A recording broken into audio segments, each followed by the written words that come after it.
Broadcasting from a little island in Canada called Montreal to the world in the rockradio.ca. And good afternoon, good evening, and good morning to wherever you are in the world. It's Bling. This is Indie Scene, and this, of course, is my amazing co-host. Say hi. Hi, I'm Junior. Junior Leclerc and the Bling getting together for an amazing all-new Indie Scene. And boy, are we hitting the ground running tonight. Are you kidding me? This is so damn exciting. And the first guest, look at this. I got goosebumps already. Mm-hmm. Yeah, I hear you.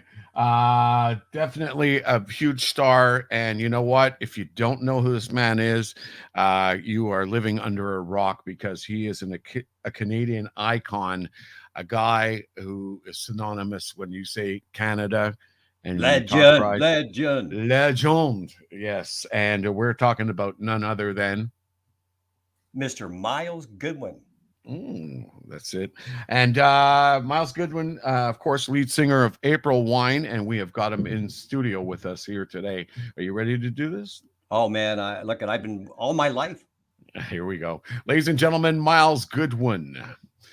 Hey, Myles, how's it going? Hi, Myles. It's going well. Excellent. Well, welcome to Indie Scene and indie.rockradio.ca. It's glad to have you aboard over here. Well, thank you for asking me. Yeah, excellent. And I understand you're sitting back, taking it easy right now over, you're in Nova Scotia right now? Yeah, I live in Nova Scotia. I'm at our cottage down here in the ocean, actually, and the wind's coming pretty strong off the water right now. But it's nice here. This is where I can isolate during the winter and the summer. Come down here with my guitar and just hang out. It's nice. That's it. As we were talking off air, I see that you've been working on some new songs and stuff. Possibilities of a new album coming out, or? Yeah, well, I just finished recording a project called Long Pants, which is a solo effort.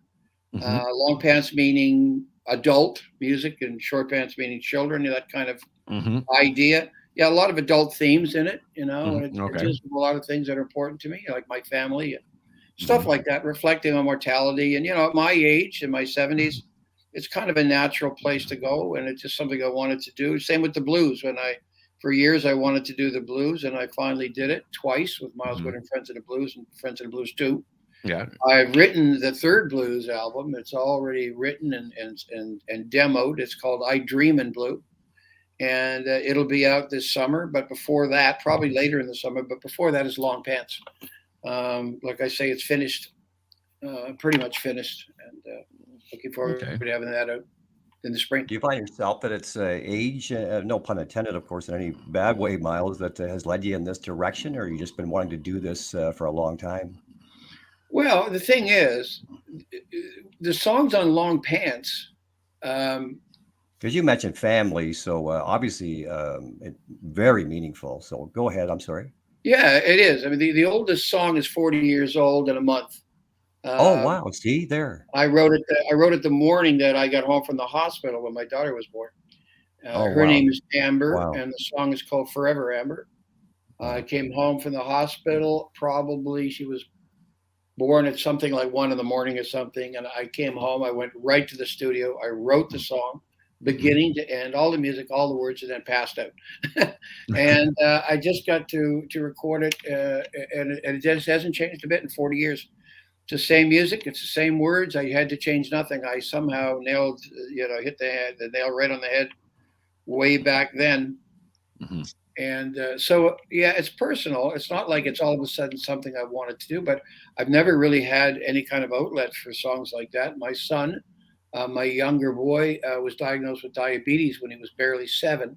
And there's a song about diabetes, and it's called Over the Moon. It's a very positive message about young children that have, and adults that have to deal with diabetes. I'm a diabetic. I'm type 1. I do needles every day of my life, and it's in my family. One of my 2 brothers has it. It's just in her DNA. Unfortunately, my son as well. So this song about that. There's lots of adult themes. That's why it's called Long Pants. Yeah, it's just that I would wonder this because I'm a Christian, Myles, and something that's been sitting, as you say, 40 years on the shelf. Was it something that now was the time? Well, there's no room for it with April Wine's material, and it certainly doesn't fit on a blues album. See, I Okay. decided in 2000, what was it, 17, I think. I just told the boys in Wine and our agents and everything that I wasn't, going to work full calendar, full like 60 shows or whatever a year anymore. I said at the most I'll do 30 a year. That's it, because I have Right. other things to do, and I've been tethered to April Wine all of my life. So Yes. I wrote a book just between you and me, and it was on the Globe and Mail bestseller list. And then I wrote a second book, fiction, called Elvis and Tiger. It was very well received. I wrote 2 blues and recorded 2 blues albums that both won awards. So, I was able to do these things, and I was never able to do them. And this is just the next in the things I want to do. And, I'm proud of the record. I hope people get to hear it. And being a Christian, I wrote a song called Will the Last Voice I Hear Be an Angel? I love that track. I was checking it out the other day. Yes, I heard it, Myles. Yes. Yeah, and I released that to radio now 5 or 6 months ago, just as a single song. And we had hundreds of stations right across the country playing it, and still do.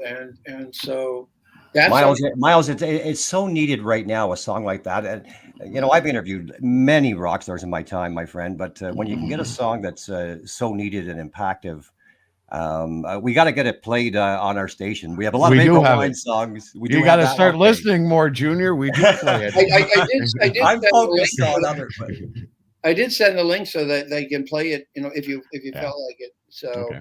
Yeah. And then I released, my partner, my longtime partner's, her name is Kim, and she's Native, and I am Métis as well. Yes.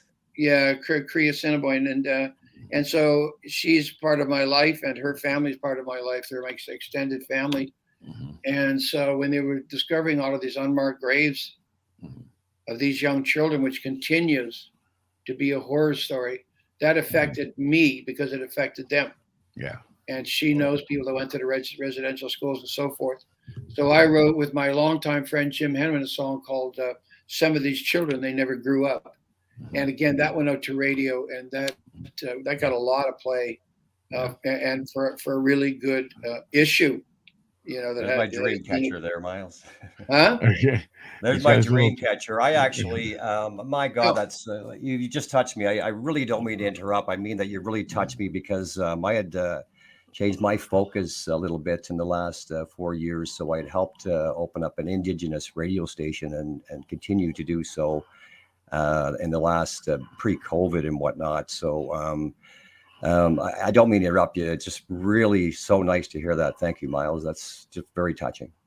Yeah. Also in Long Pants is a song called "Darling, Where Are You?" And this is about the missing and murdered Indigenous. Again, I hear firsthand because it's in my family now, the prejudice and the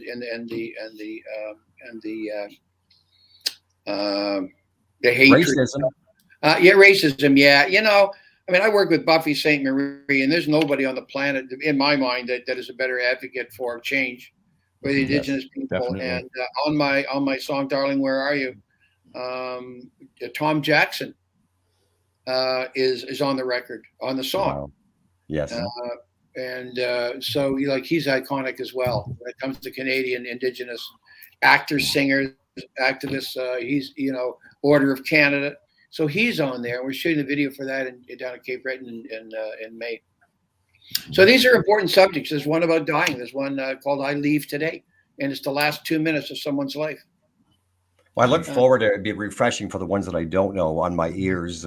That's why, as I said, my show is made in Canada, and of course, I feature just about as much as I can of course, Canadian music and of course April Wine. So when I can hear something that's hasn't been of all the others, it's very refreshing, Myles. So I look forward to hearing those new ones. Yeah, well, thank you. Well, all right. I want to take this to a us back a little bit, and we're not going to ask that dull question or whatever. But what I wanted to bring you back to was when you were growing up, and of course you grew up in Nova Scotia, right? I did, yeah. Yes, and I wanted to know, what was it like for you? Because the show is called Indie Scene, and what we do is we support a lot of independent music artists and stuff from around the globe and stuff.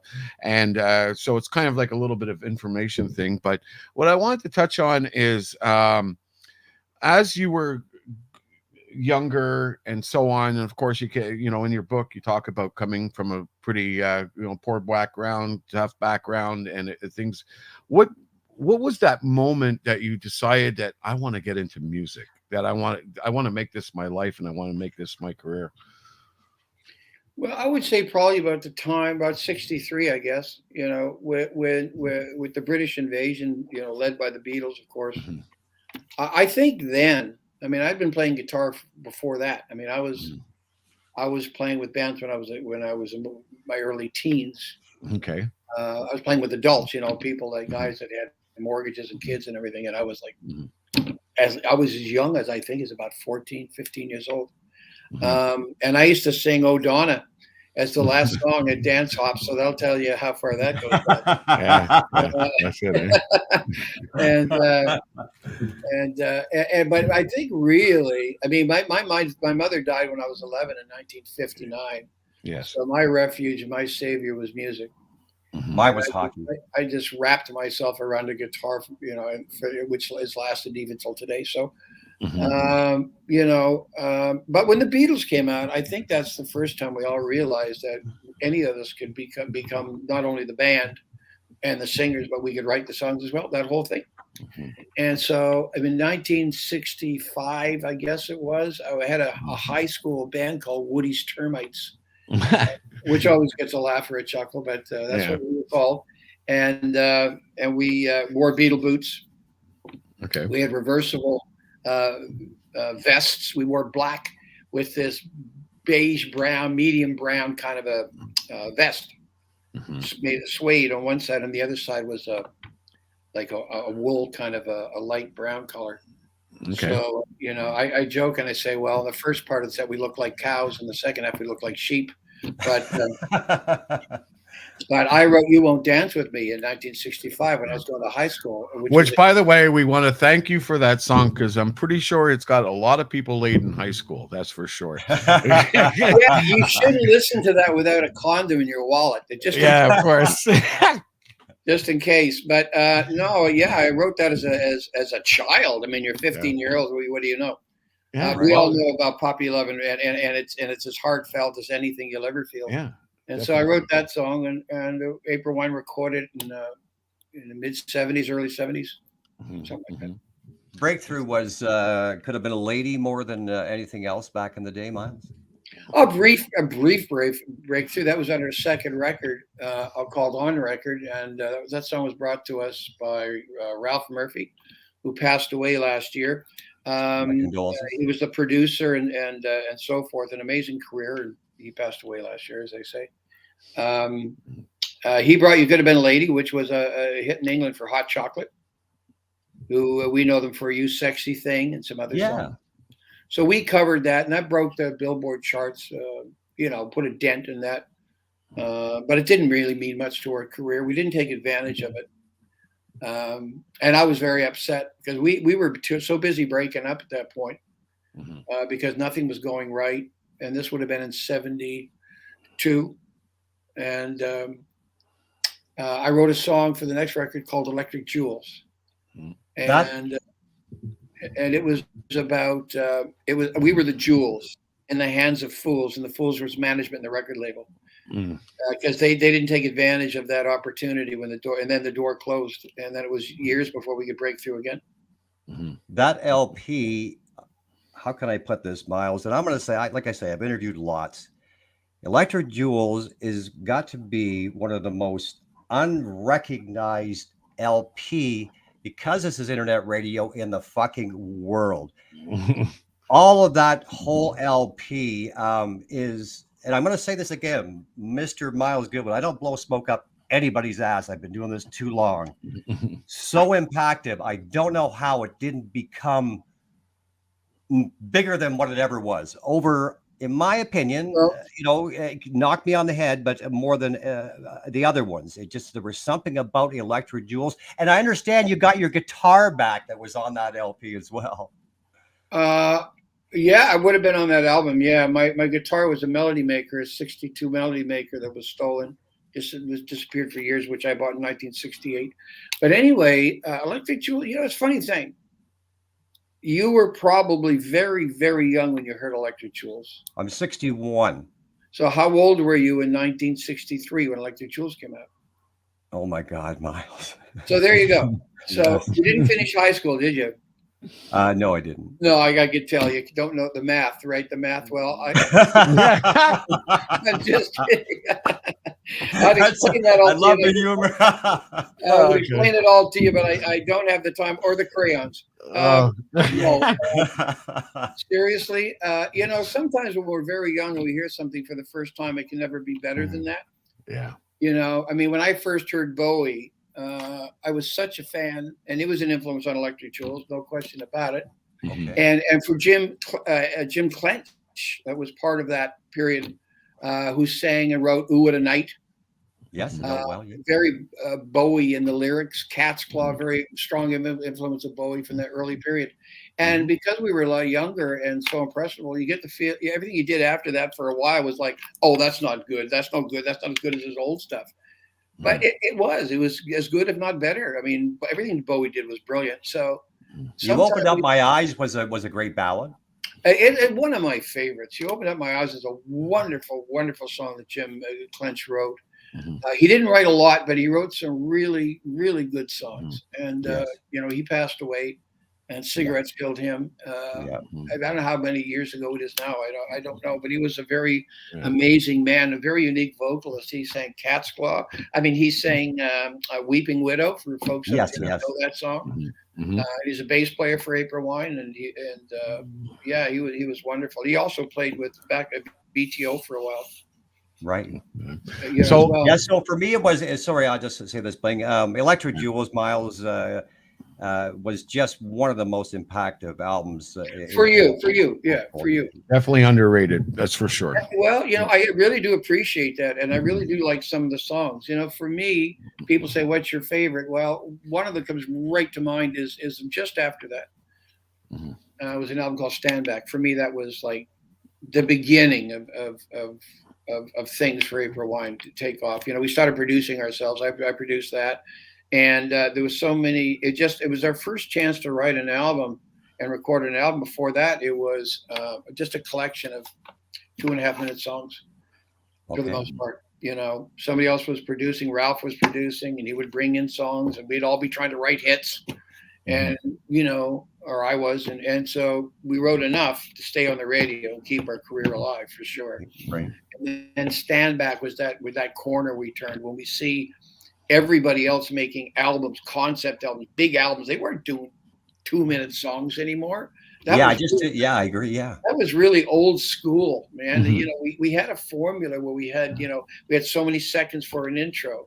And we had to be done by this. So back when records were music was only available on vinyl for a while, and we only had about 20 minutes of music we could put on them, because then the grooves and the plastic, in the vinyl became so shallow that we'd lose all the low end and crazy things. Oh, I didn't realize that. Okay, yeah. Wow. So there were a lot of restrictions on what we could do, and so to break through that.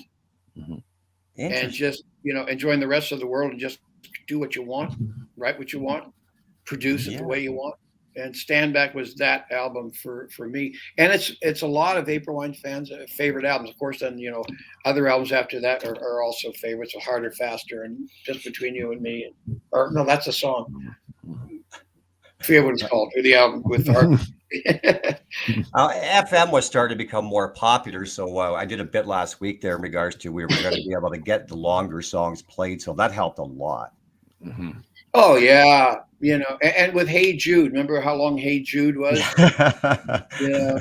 That was one of those songs. Not only that, but look at I think Leonard Skinner and their Freebird. Freebird. What was that, like 15, 17 minutes long or something like that? The other one we play Jethro, I just did a bit on this. Jethro Tull has the longest. It's actually 40 minutes. But it wasn't played outside of his house. No, for sure. But listen, while we're on the subject of music and songwriting and all that, and the amount of minutes and stuff, how do you feel about the way music has changed nowadays? And as we were saying, back in the days, you would go into the studio, you pump out all the songs that you were writing while you were on tour in the bus or wherever you may be. But nowadays, there's the name album or whatever is just becoming a thing of the past. And a lot of people now are releasing tracks on Spotify and these different places. And they're saying that you have to capture somebody within the first 10, 15 seconds, because of course the internet, people have very short attention spans. And so basically a lot of people are releasing singles now instead of albums.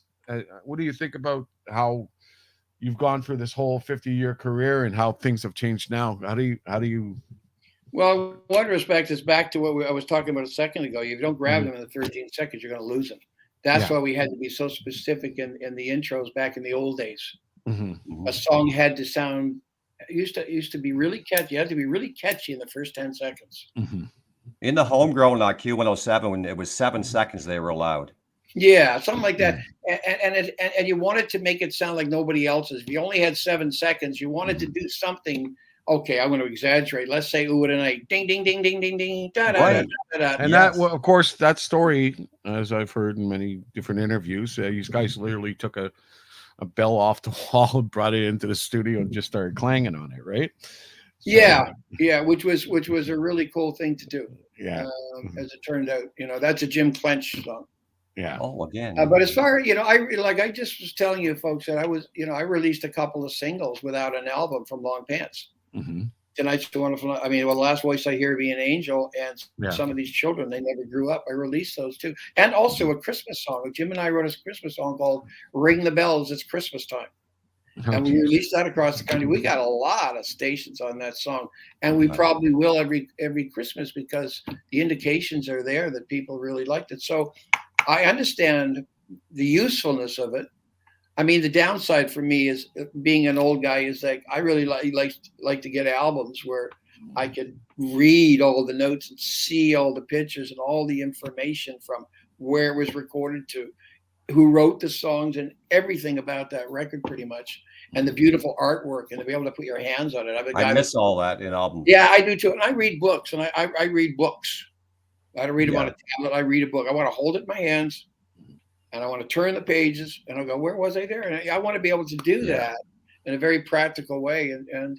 But it is what it is. I mean, I'm releasing an album. I'm releasing my songs on CD. It'll be on all of the Spotify and all the rest of them. It'll be available everywhere. But my fan base and April Wine's fan base, they like to have something they can hold to. Yeah. And in this case, how Myles, that we only have you because of the time frame and whatnot so long. I ask this in every interview, and God love you and all the most impactful songs that you have written. Can you name one out of all those hits that is the most impactful to you?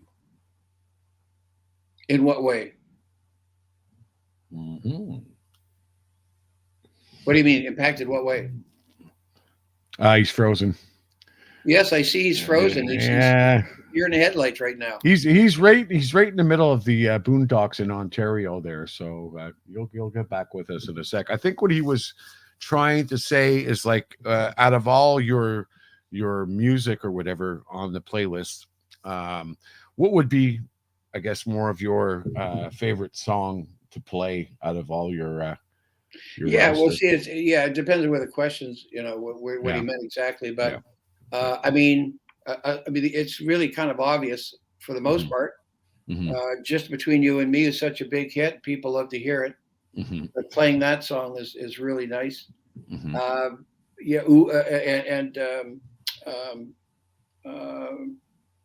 Roller Mm-hmm. You know, people love Roller. It's so much fun to play. It has so much energy, guitar back and forth, and it's very April Wine. Okay. That would be one. You know, they had so Sign of the Gypsy Queen, and you know, there's so many. You know, I hate, you know, I'm patting myself in the back or the band. Yeah. There's so many great songs. That's it. You know, like as a fan or whatever, sometimes you probably go, "Hey, man, I can't believe I wrote that song," or you know, like, and look at it as like not just a musician playing the stuff, but as a fan or whatever, you go, "Hey, man, that's you know, I like that." You know, if I was listening, and you know, and it's a really a kind of a boring reply, and can't think of the right word for it, but would be, you know, sometimes when people say, "What's your favorite song?" and I don't want to say, "Well, you haven't heard it yet," you know, because it just sounds too, whatever the word is I'm trying to say. It just, you know, it just doesn't make sense to say something like that. But you know, all my new album with, you know, and you've heard "Will the Last Voice I Hear Be an Angel?" Yeah, that's a lovely composition, and it's been so well received. Like, that's one of my favorite songs. And maybe a lot of the fans out there, or people, fans of your show, or listening to this, have never heard of it. So why would I even say it?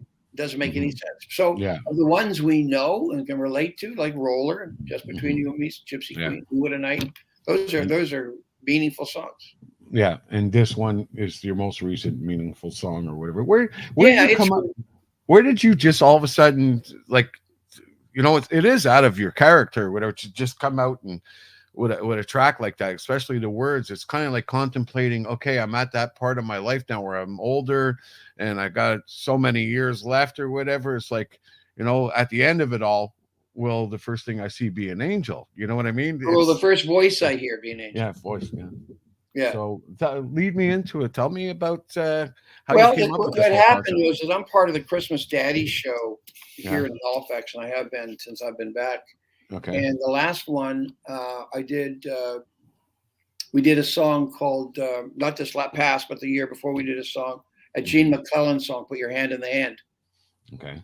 Which is everybody knows that song, and it's been covered by so many people. Well, we did a version of it in my trio. And it went over so well. I said to myself, you know, there is a real audience for spiritual songs. And I've never written a spiritual song. I'm a spiritual person.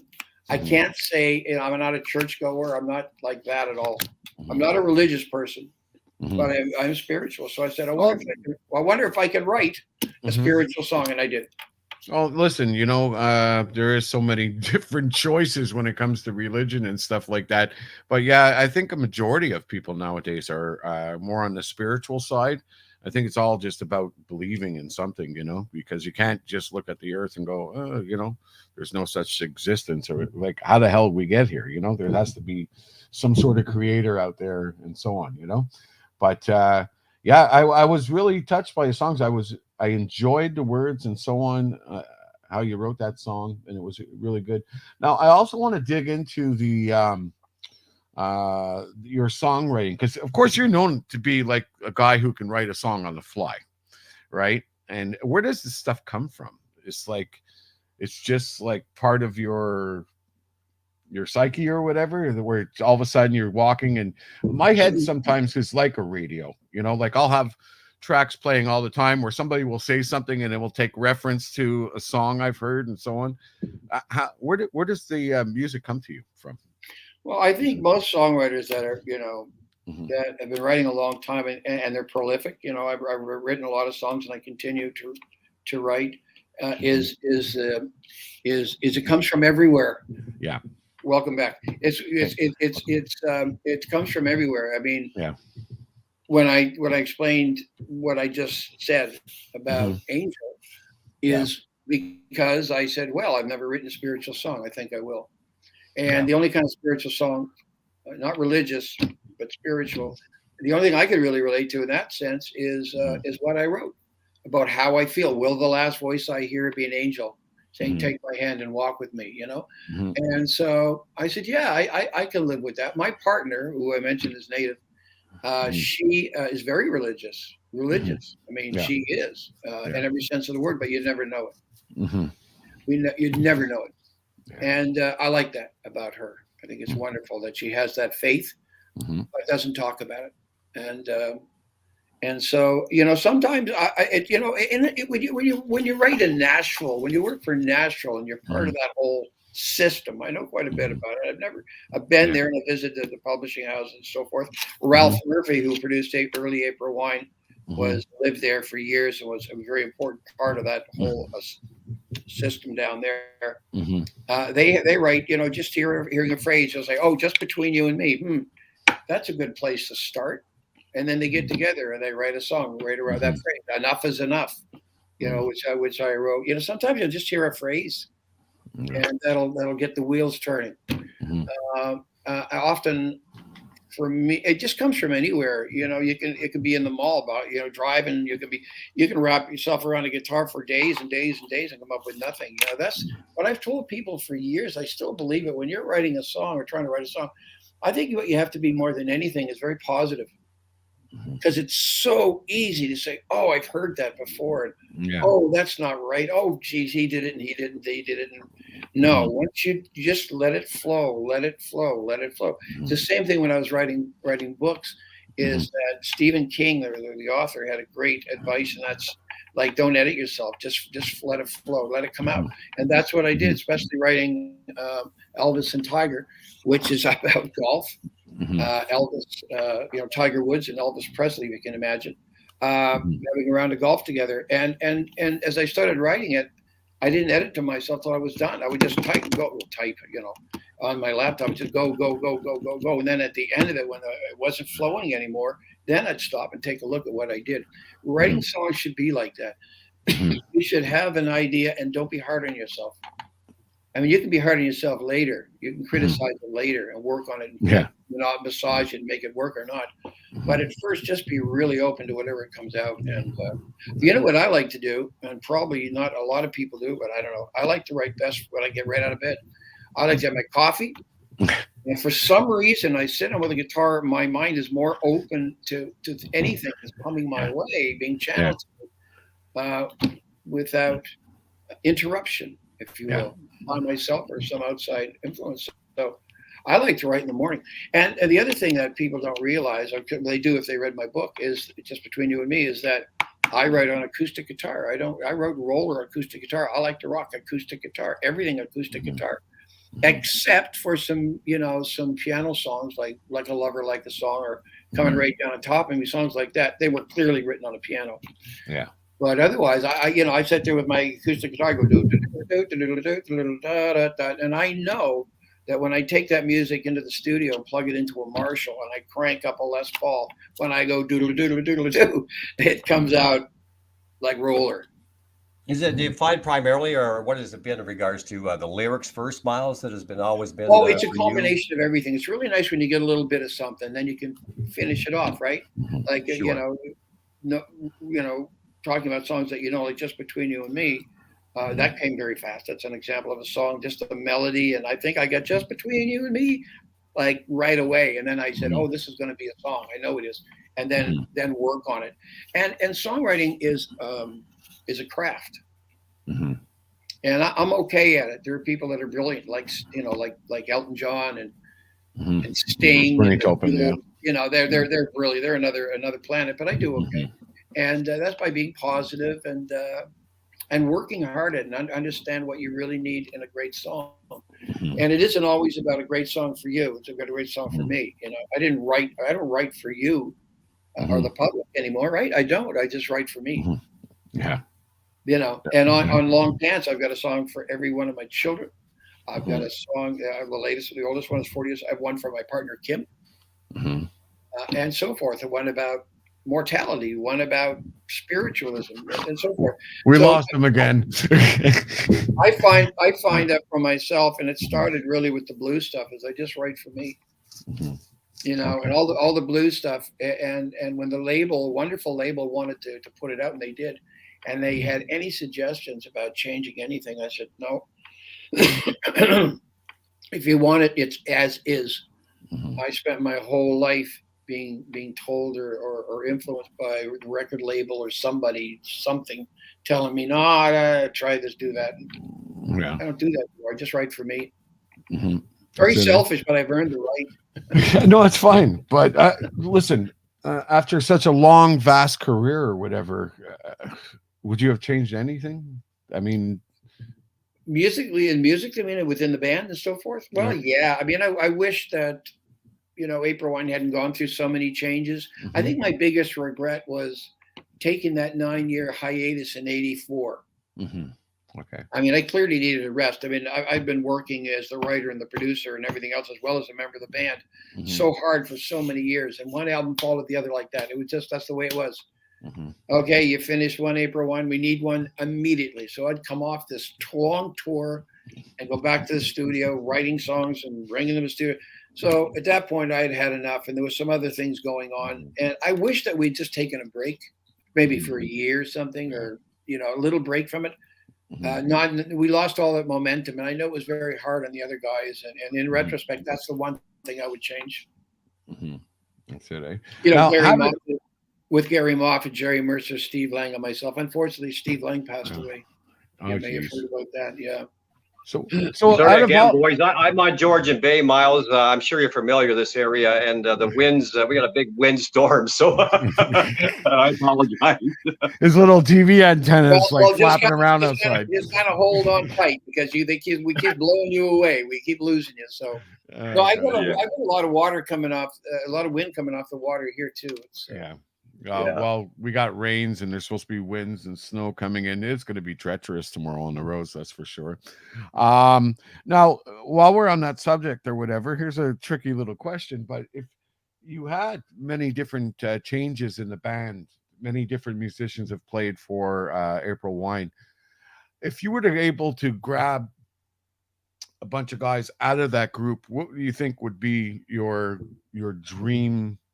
If you combined all of them together or whatever. Well, I think the best combination, as I was saying before, the hiatus 9 years in 1984 was a mistake.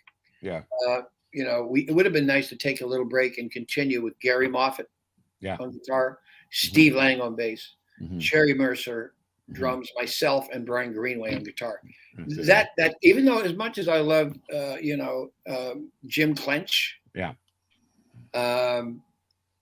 and there's no one else outside of him really that I would put in the same category. But if it had to be anybody, it would be the band that was together. That would be the dream band, eh? Yeah, from 1977 when Brian Greenway joined us forward. Yeah, that's it. That might be a good segue before my internet does kick out. Myles, the last time for myself and you guys. In April Wine was in Penetanguishene, Ontario, and these are all the gentlemen that you speak of. No, well, yes and no. Yeah, absolutely. That's with Jim Clench. That's Jim Clench over my shoulder there, opposite Jerry Mercer. Yeah. Steve Lang wasn't in that formation, and Gary Moffat's there. So that wouldn't be my dream. And that was the question a minute ago. Yeah, that was. But yeah. Of course, forgive him. He's got crappy internet today, so. Brian's been a friend and in the band since 1977. Definitely. Yeah. And I was talking to Jerry Mercer, who's basically retired now. I was talking to him. What's Jerry doing? What's Jerry doing now? Everybody wants to know. Well. He's not, I don't know. He's keeping busy. I mean, Jerry, for a man his age, he's 9 years older than I am. Yeah. Oh, wow. And he turned 74 a while back. Yeah. I heard they had a birthday party for him at the Verdun Auditorium or something like that. Frank that would have been some time ago. Yeah. Well, he doesn't really play anymore, but I think he plays, but I don't think he plays outside, of his house and stuff. He's taking it easy. He's at a point in his life where you take it easy. And I sent him the last voice I hear, be an angel, which he really, really enjoyed. So it's nice that Jerry and I and Brian, we're still friends. Yeah, I think we lost him again. Yeah, he was doing some goofy shit there. I don't know what happened. Okay, just stay still, Junior. Stay still. Okay, yeah. Continue on. Sorry for the interruption, Myles. You just interrupted me. I don't know where I was now. I know, eh? That's when the old kicks in. I do that sometimes too, where I like totally forget. Oh, okay. What was I just talking about? Okay, blah, blah, blah. That's it. Yeah, you were confusing us with your two different cameras there, Junior. Yeah. So what I was saying before was just like you asked me what's the group the group that I'd like to see together again, and those are the definitely. Including myself. Yeah. That's it. Now you've played a multitude of times in Montreal, that's for sure. I remember seeing you at Theatre Saint Denis, but I remember one year. I think if I'm not mistaken, I think these guys played at least 4 times in 1 year, or within a 2-year period in Montreal, like straight or whatever. It was amazing. It's like you can get all the April wine you want only in Montreal. That's for sure. I don't remember that. Yeah. No, for me, when I think of Montreal, I think of the 2 nights we sold out the Forum, the old Forum. Yeah. And I went to see a show. Who was I with? I was with Don Tarl. Yeah. And I was there, and I can't remember who the act was, but we were sitting there, he and I, and we were in the Forum, the old Forum, when they sold tickets from the stage forward at this time. Yeah. And I remember sitting there. He says, "Myles," he says, "Do you remember you guys sold this out 2 nights in a row, and it went all the way around?" Yeah.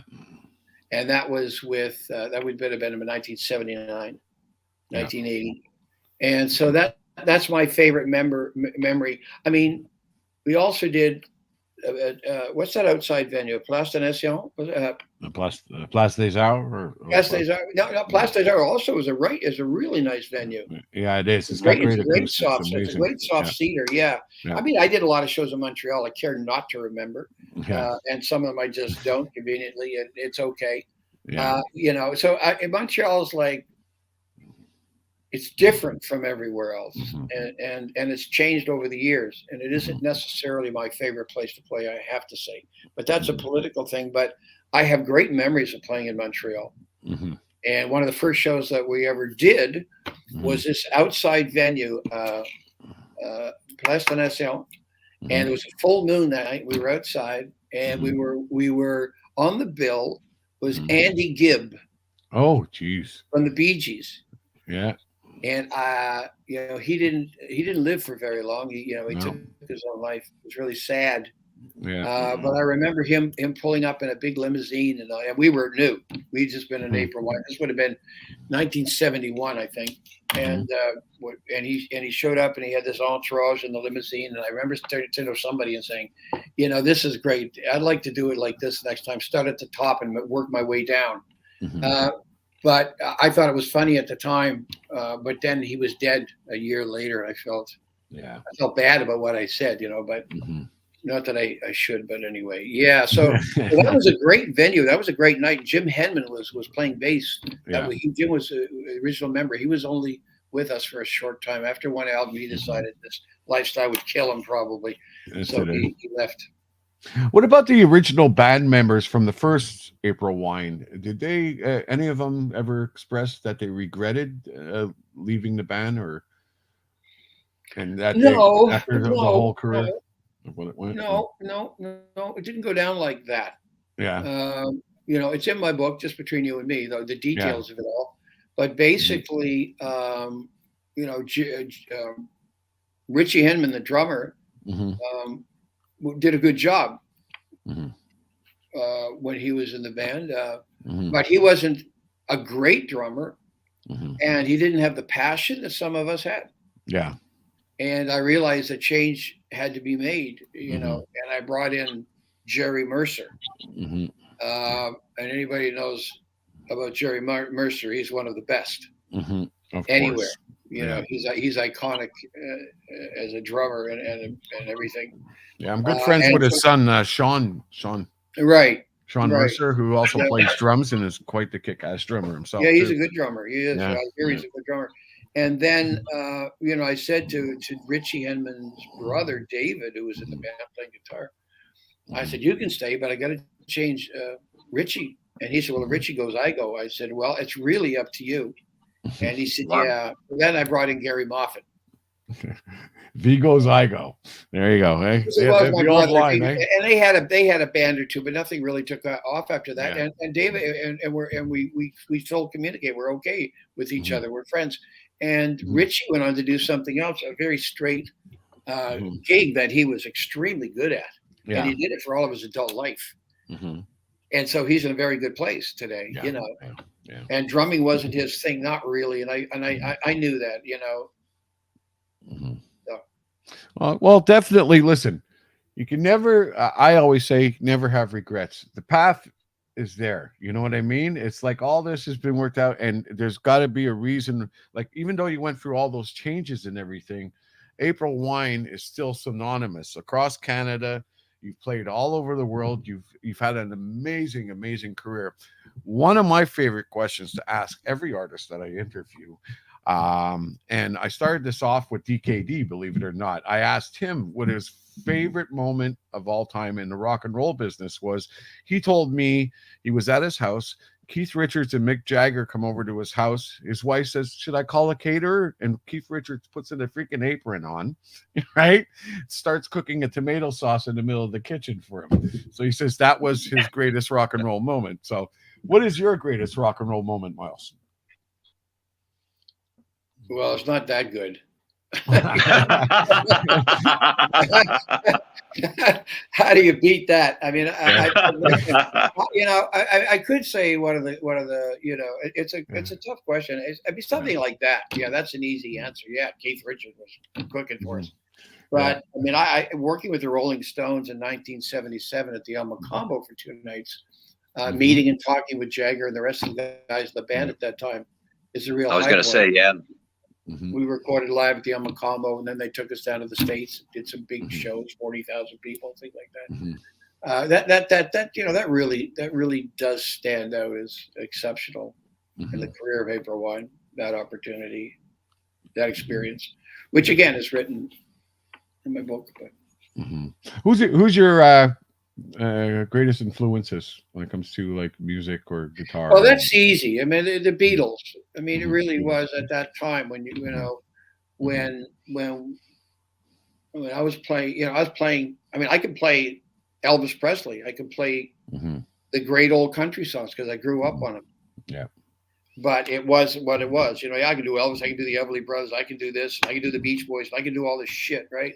But you know, all we would do is learning somebody's material. We never considered, okay, I want to put a band together just like you know the Beach Boys. You know, you couldn't put a band together like you know, Roy Orbison. It just you know it just couldn't do it. You just knew how to play them, sing them as best you could. But with the Beatles, changed all that. You know, and so that just changed. It just changed everything. So he was a major influence was the Beatles, of course. And every new album, you know, seeing the Beatles live in the Ed Sullivan Show in 1964.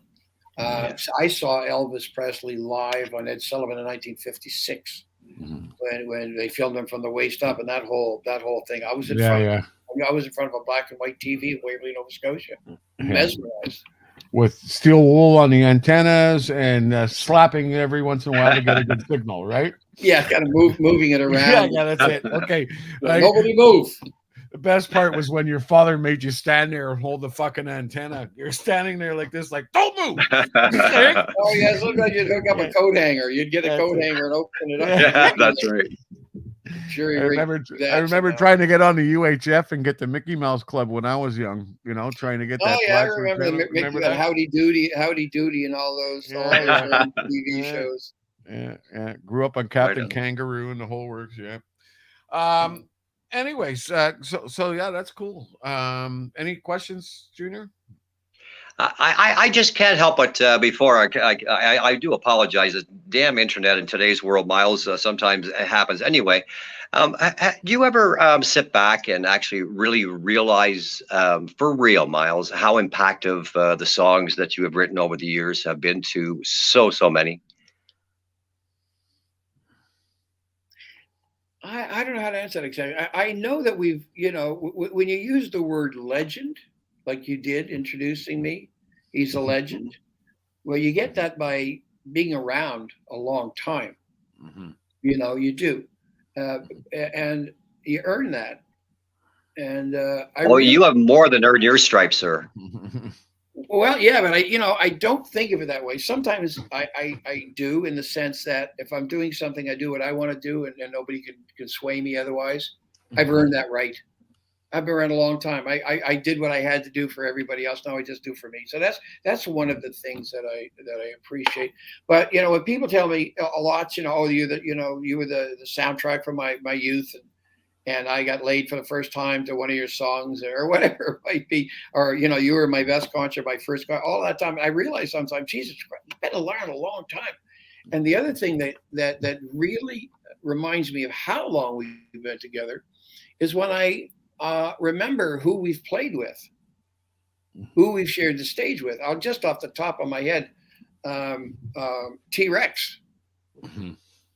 Mark Bolan, yes. With Mark Bolan, Bang a Gong. Played with Three Dog Night. Of course, the Rolling Stones. I mean, I played with so many bands I can't even remember. Cheech and Chong. Yeah. No. on the same show. I remember opening up in New York for John Mayall, wearing platform boots and long hair to my tits and silk pants, and like we didn't last after one night, and playing for Sha Na Na. Oh, geez. Another one. And so many bands over all the years, and sometimes I go, oh my God, somebody say, hey, do you remember this? And I'll be a ticket. They'll say, yeah, I played the CNE with T-Rex, and I played with over there with somebody else. And I go, King Crimson, play with King Crimson. It's like, Jesus Christ, you got to be around, you got to be around a long goddamn time to be able to say that. Yeah. You know what I mean? Sometimes that really reminds me of how long it's been. Yeah, but and I isn't that I've said for years in regards to lyrics and music. I think isn't that what it's always been about? I mean, the stories told, Myles, and I guess you're being sort of modest, but and maybe not even realizing how impactful. But my goodness, they have been, sir. Holy cow! Well, thank you for that. It's funny because I keep mentioning my book. I'm not trying to sell my book to you.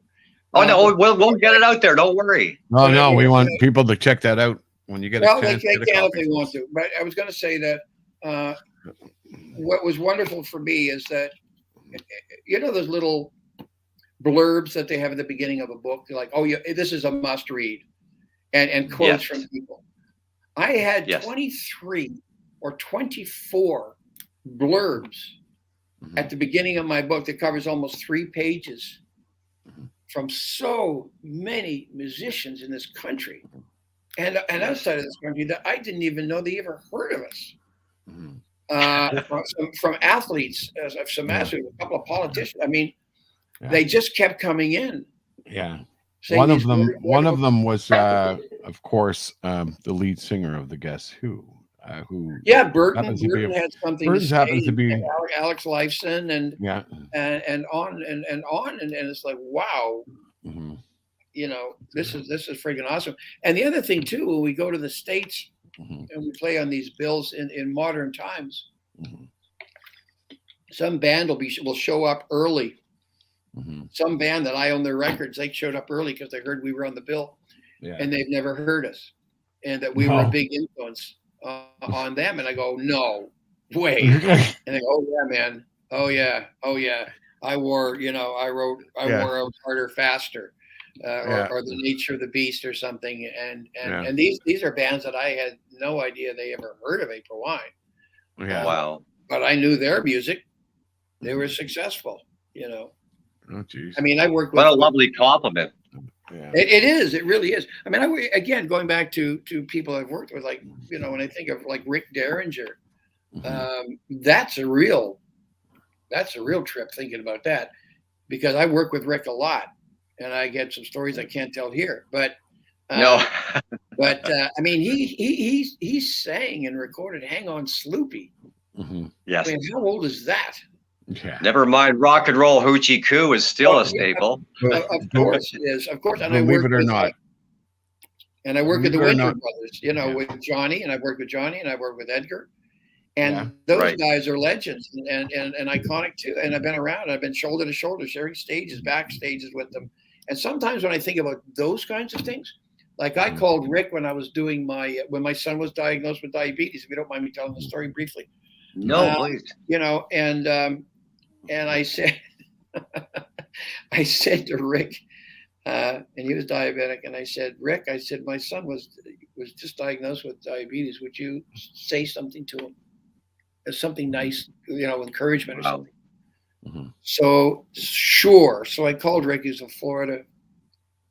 And I said, okay, I'll pass you over to my son. His name is Kerry. And I said, here, this is my friend Rick Derringer. He wants to say something. Hi. And all my son was saying, yeah, all right. Okay. Yep. Yeah, thank you. All right. So I said, okay, I appreciate it. Thanks, buddy. So I hung up and I said, well, how was that? He said, it was okay. I said, you know who you were talking to, right? Rick Derringer. He just like, I said, you know, hang on, Sloopy, hang on, Sloopy, hang on. He goes, yeah. I said, that was him. No. Dad, you got to call him back. You got to call him back. I said, no, I'm not going to call him back. But, you know, I'm glad you had a chance to speak to him, you know. And, of course, when I was doing Myles Goodwyn and Friends of the Blues 1, I called Rick, and he played on a track. You know, so somebody's been around since. I mean, hang on, Sloopy. Who didn't play that? Listen, Myles, I was trying to tell you, my first record I ever owned. My mom bought me this. You remember they used to sell these little small record players? You'd have to like tape pennies to the top to get the needle to sit on it properly. And my uncle comes over and gives me a bunch of 45s to play. You know, with the old yellow thing in his. And my first 2 records was Hang On Sloopy and the Beach Boys, Barbara Ann. Yes. And those were my first records I ever owned or whatever. So it's funny how you said Hang On Sloopy. I'm going, yeah, shit. And your son's on the phone going, yeah. Yeah, sure. Yeah. That just kills me to the attention span of the youth today. Yes. I know, but once he found out who it was, as a matter of fact, I'm wearing a Beach Boys shirt right here, not on purpose. Oh, geez. I just happened to have it on. But played with them too. You know, so that's when I realized how long I've been around, and there's so many people I played with that are not with us anymore. You know, like Mark Bolan, off the top of the, you know. Have you ever? What are your thoughts on the Beach Boys album Pet Sounds? Do you figure that? Well, I know it's a wonderful. I know the whole story about it, and you know them listening to the Beatles and them doing a concept album, and then McCartney and them saying, "Oh my God, this is the most spectacular of albums, so we got to do better." And they came out with Sgt. Pepper's and all of that. You know, I mean, I don't think of it that way. Yeah, I just like the album. I know some of my favorite songs are on that album. They do a slow. What's that slow song that McCartney wishes he had written, and we all do? Wouldn't it be nice if we? Yeah, well, that's a good song, but no, it's another one. There's a Hang On Sloopy's on that album, but there's a love song there. It's so brilliant. It's crazy good. It's just so good. And when it's funny as a songwriter when you watch the movie on them, you know that I guess it was made for TV movie. I don't know, maybe you saw it or not. But when they show the creation of that song and the chord changes and everything, make no sense. To me, they made no sense. I said, really? And then you hear it come together and you say, oh my goodness, that is just so remarkable. And anyway, I wish I could think of the song right now, but it's one of the big hits from that album, Slow Song. Yeah. Just wanted to give a big hello to some of our listeners who are checking in. We have got Christina from the Philippines tuned in. We have got Dewita all the way from Indonesia. And somebody else who's writing some stuff from YouTube. Here, check this out. See if you can make this out for me, Myles. Do you read Beppe Miktoka? I think this is from Russia. I'm not sure. I see it, yeah. Voom.today. I have no idea. No idea. This is the stuff I have to deal with on a constant. You know what I mean? But anyways, Roxy, a good listener of ours or whatever from Montreal here. She's an amazing singer, this girl too. And of course, John Albert Blakemore, my partner in the station here, who's also tuned in, checking out your show, just loves you guys. And he says, Weeping Widow is a classic April Wine song. Love the song since I first heard it. And by the way, we were talking about your track earlier about, an angel will be the first voice. John Blakemore. The last voice. Will it be? Well, yeah, last voice. Yeah. Well, John hosts one of our biggest shows on the station, which is called The Valley. It's a Christian rock show. And he plays that song on there. And that's pretty much, a lot of people are calling in, they requesting that song or whatever, believe it or not, for a Christian rock show. And it was like, but I said, John, play it like all the time. I think it's a brilliant song, So. But Angel, you're talking about Angel. Yeah. My song, definitely. Angel. Yeah, it was so funny because I'm not religious at all, and I can't. Remember I can't remember the publication, but when it came out, it is the biggest publication I think in Christianity. I mean, I think the Pope subscribes. I mean, I swear to God, like this is the go-to. I mean, it's hardcore. And I said they want to talk to me, and I go, oh my goodness, Yeah. I don't even. You know what I say, Myles? I don't even know what to say to them. It went very well. It went very well, and I said to the guy that was writing the article for this Christian magazine, which is a big international hardcore, and we were talking about tracks on Long Pants because that's where this song lives, and I said, well, I have one about dying too. It's the last 2 minutes of someone's life. Oh, we don't want to talk about that. Euthanism. We don't want to talk about that one. No, we leave that one alone. I said, okay, we'll leave that one alone. Yeah.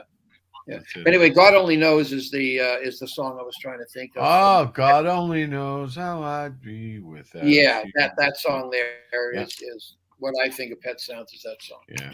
Yeah, well, on my show on Saturdays, I usually do classic rock album spotlights. And this weekend, I still haven't chosen mine, but I want to do an April Wine classic rock album. So, Tommy, I want you to choose which album you think I should spotlight on this weekend from April Wine. Oh, stand up. We were talking. There we go. Yeah. There we go.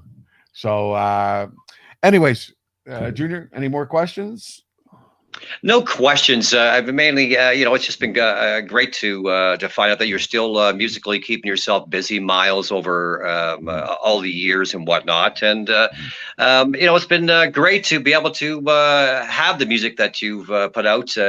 My show, I'll say again, is called Made in Canada, and I've been a flag waver for years. And of course, I very proudly wave the proverbial music of April Wine, and that's so. It's been a real pleasure to talk with you, and hopefully we can talk more down the road. Definitely. All right. Well, thank you. That's it. And Myles, it's time to plug some stuff. So let's plug the book. It is available. It is called Just Between You and Me. Just Between You and Me, and it's pretty much a self-biography of your life. It's a biography. I wrote it. I did have somebody help me with the book, Martin Melhuish, who knows more about the Canadian music industry than anybody. And he's written several books himself, and he's now one of my best friends.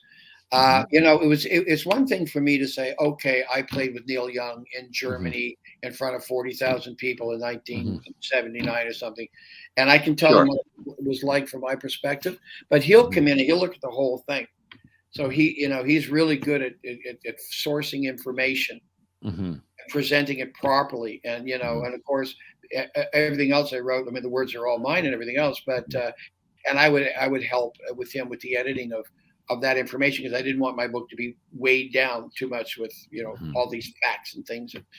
But I did like the fact that my book wasn't only personal, but it also kind of laid out the Canadian music industry during the time that I've been around, and things that come and go, like the CRTC ruling for Canadian content and how that affected people and so forth as we go along. I gotta, there's some people that don't believe in that. You know what I'm talking about, the CTRC ruling of Canadian content. Oh, yes. And the reaction. That's right.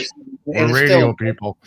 Yes, and some people liked it, and some people didn't like that whole thing. And I don't know how you feel about it, but I thought it was great. I thought it was, we didn't have recording studios. We didn't have managers. No, totally. Well, we didn't have anything. We had no star system, no structure. This that's right. This was the foundation for what came. So, my book touches on all those things as we go along, and that's nice. And Marty was irreplaceable in terms of what he brought to the book. But the Where book, can they order that book, Myles? well, I get, I would like to say you could order it from me, but you can't, but this summer, I think I will make it part of the merch world, but Amazon is a good place. Okay. Amazon. Yeah. Amazon, it's like that, you go to your local bookstore and they could probably order it for you. Available in hardcover, softcover, or well, they don't make the hardcover anymore, but they do the softcover. No. Yeah. And the thing is, when folks out there want to buy it on Amazon, I just respectfully suggest that you buy it from the proper sources, if you can figure that out. I mean, that's why I'm asking, to make sure. Yeah, because it's amazing. I put out the book literally. It was released on HarperCollins, and then within a month, easily, if you went online to find the book, there were all these places you could buy it now. Oh, it's like weird. Yeah. All they do is they wait for guys like me to come along, and they do it for everybody that they figure they can sell books, and they just copy it. They just copy it and claim it's theirs, and and then they sell it, and I lose all those sales. Harper. Yeah, I was just talking to Daryl. I was just talking to Daryl Miller of The Killer Dwarfs has a new book out, and he had the same kind of issue. So that's why I wanted to make sure in some way, if there was a direct source, Myles, that they could go direct. So yeah, if you can order from your from your store, that'll probably guarantee that you'll get the book properly. Definitely. But anyway, yeah. God knows the retail stores need it right now. So there's a great book. I'm sorry to interrupt, but just a little plug for Gatto. Greg Gatto. Yes, very well. Yeah. Travels with my amp, and then his follow up. That's great reading when you're reading about Canadian music. He's a good storyteller. And of course, my friend Alan Doyle, his books out of Newfoundland are brilliant. Oh yes. Yeah. Jerry Finn was just telling me about Alan's issues there. So real quickly, though, before we let you go, we appreciate all the time that you've taken with us, Myles. Everybody's been okay through this darn COVID time and whatnot, Myles. It's been difficult for all of us Canadians. Isn't it? Yeah, for the world. Very difficult. And of course, the music industry is hit hard, which was something. There's something, I was always told that no matter what happens in this world, we'll always have entertainment, whether it's movies or live or whatever. No matter what, yes, happens in this world until COVID, and we don't have it. It's incredible. It's incredible. And some people, it was the best thing that could ever happen. COVID was the best thing that could ever happen for lots of people. Lee Aaron mentioned that because she got a chance to go into the studio and be creative that way, and a few other people, maybe even like yourself. So there was advantages, but to shut it all off, we couldn't have imagined, Myles. I mean, you even said yourself, you've been in this business over 40 some odd years plus, that we could actually be shut down from live entertainment. I mean, you guys are so much essential live. It's just been really challenging, man. Oh man, it's very hard for the record labels. They depend on live performances to sell CDs, especially the blues community and those kind of communities. Forget Lady Gaga; that's another planet. That's right. I'm talking about journeymen. People, great award-winning journeymen out there that they make their living playing live and selling those CDs, which they get from the record companies at a deal, and they sell them live, or they manufacture themselves. All of that's taken away. That income is gone. And it gets worse. I mean, back when I was getting gold and platinum albums, I mean April Wine, for everything we did. I think every record we ever did is gold or platinum. And up until the most recent times. And everybody was getting gold albums, It was a time when everybody got it. If you put out a record, you were probably going to get a gold record, for a lot of us. And I'm talking during the 70s, and record sales were through the roof. And of course, then when CDs came along, I mean, my music goes back to my music, you know what I mean? It goes back to cassettes, and it goes back to the big old 8-track. 8 tracks. Remember those? Yep, 8 tracks, yeah, 8 tracks, cassettes, vinyl. Here's one that you presented to us when I worked Radio New Brunswick from you guys right there. Oh my goodness, that's wonderful. In support of this is for the live, and then the other one is of course CJ is the station, Myles. So this is for the greatest hits. Oh, that's very nice. That's very cool. In support. As I said, bro, I've been a fan and that for many, many years. So it's really has been an honor, and it's been many years following the career of one Mr. Myles Goodwyn and April Wine, for sure. It's been a blast. Well, the good news for April Wine fans is I'm pretty darn sure there's going to be a new April Wine record, and no way, really? Yeah. Well, my focus. My next question. Yep. Okay, is this like breaking news? Hang on. Is this breaking news, Myles? I don't know. I've mentioned it here and there, but not hardly at all. I don't know. But that's the thing about COVID. It was great for a lot of people. Visor, for one. And all of those people. And the most devastated are the others, and it's a shame. But it gave me the time again to write all this. I mean, I wrote Long Pants. I mean, some of it is old. Finished writing and wrote a whole blues album, doing one-offs like Ring the Bells, It's Christmas Time and stuff like that. And also gives me time to write an April Wine album. But the thing about writing an album is very difficult for me to do it now. Because that's not really where my head is at, And I believe. I was going to ask. Okay. I believe for some time now, very, very strongly, that it has to be inspired. The music has to come from the right place to be great. Sure. Or as great as I can make it, as good as I can do. It has to be inspired. I cannot, and I heard you use the F word.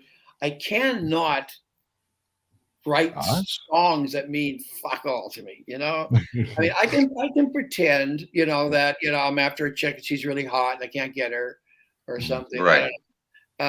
Something really egotistical in the words and stuff, the way rock is. Yeah. But I think I can get by all that. I can get through that. And I've already started writing a new April Wine song. I got, I think, 4 songs, and I really like them all. So that's what's so important to me. If I can get 10 or 12 songs, because I'm still of the mind frame that there's going to be a collection of songs, so you can actually hold something and have it. Right now with Long Pants, my what I'm focusing on right now is the order. It's so important. When you're putting an album together, all of my life, it's like, hey, what's the first one we want everybody to hear? And what's the second one? Oh, what's the key? What's the tempo? We got to create a mood, all of those things that go into putting something together. It's like putting a book together or a play. And if it still excites you too, Myles, of which you can tell by your expression right there, that's what's so important, isn't it? I would have thought you would have closed the chapter on April Wine to a certain degree, sir, type deal. But this is refreshing to hear. That's why I got a little excited. Yeah, and me too. I mean, I've got 3 or 4 songs that I like a great deal, and that's, to me, that's the inspiration I was talking about. Right. And the passion. It has to have the passion. Boy, without you absolutely. It's just a corpse, It's got to have life. And it's got to live and breathe, and that's what I'm trying to do. And it's a little harder with April Wine. I can get there, and I will get there, and on my way. And maybe I'm hoping that maybe we can have it out in the fall, if I can do it. And I please let us know. Yeah, and I mentioned it to the guys too, and they're happy about it. And I mentioned if anybody wants to, write a great song and contribute, absolutely. But I just that responsibility kind of falls on my shoulders, as it always has. So I'm up for it. I'm up for it. I just got to find the right reasons and the right inspiration and everything else to make it worthwhile for everybody.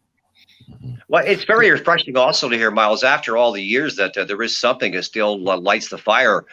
Bling and I have talked in regards to almost the WKRP. We lived the song in regards to radio up and down the dial, but have kind of maybe put that chapter behind us. But yet our passion is still there to be able to do what we do best and also be able to play great music. So to have the folks that have brought us to our platform still, it's great. It's very refreshing to hear. It helps us stay refreshed, Myles. Yeah, and you know, and of course, one of the big challenges today is getting it out to everybody. Sure, yeah. Getting And it you out. want to be vital. It's like you said earlier, you want to be vital to a great degree. But it's not about always pleasing everybody else type deal, but you want to be somewhat vital still, don't you? Yeah. Vital. I'm not sure exactly what you mean, but you want to be vital and relevant. Is that what you're saying? Or Yes, that's correct. Yeah. Well, I mean, that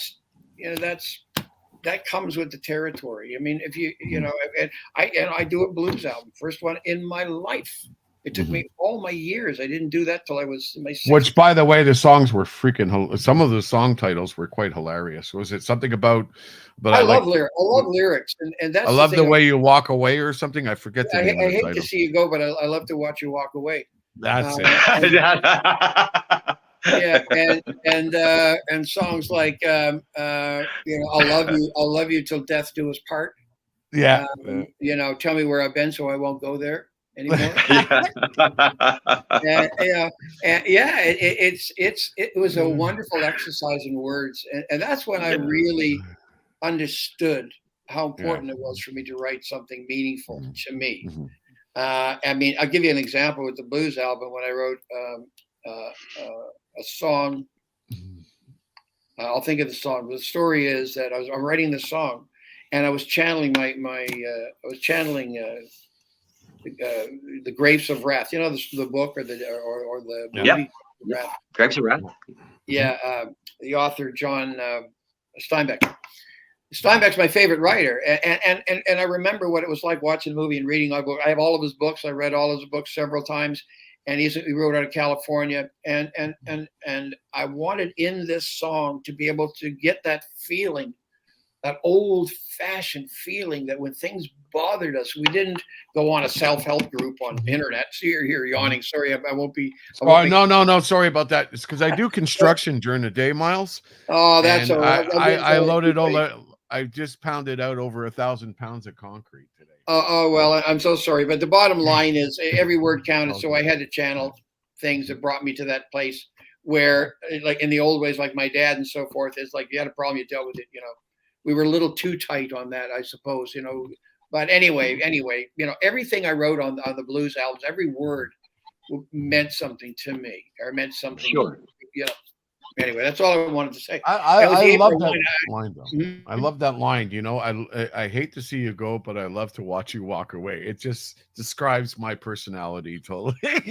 You know, like I love it. Yeah. I love it. When I heard that track and I was listening to it, your videos are pretty cool and catchy too. You know what I mean?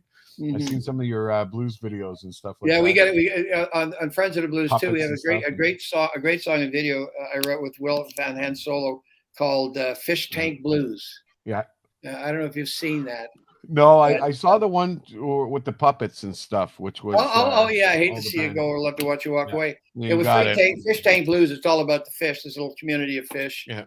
And how they react to each other. Some are terrified because there's a shark and they have a shark fish and whatever else. And matter of fact, I got a call from. That's how I met Tom Jackson. Really, the great native artist, movie star, and everything else. Just did a movie with Liam Neeson. Anyway, he's one of our best people. And he got a hold of me. He said, "Geez," he said, "I heard your song Fish Tank Blues." He said, "I love that song.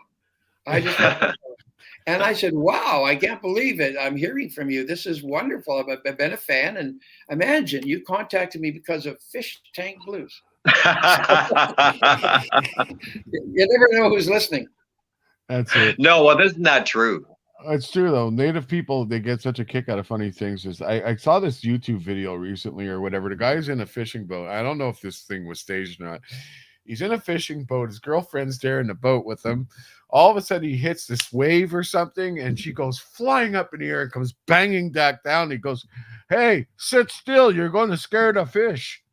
Yeah. He yells at her. I was dying. I was like, yeah, way to handle it. It's like she insisted on coming on the fishing trip. Now hit the wave on purpose and give her the old yeah. Line. I don't know about those things. I play the devil's advocate all the time. I'm just a bit of a pessimist when it comes to that. You know, my partner will say, "Hey, check this out. This chick flies up in the air and lands on the deck of a boat. It's so funny, you know, or something like that." And right away I'm saying, "Okay, well that's staged." Yeah. No, I hate that. A squirrel and an elephant mate. I mean, no. Whatever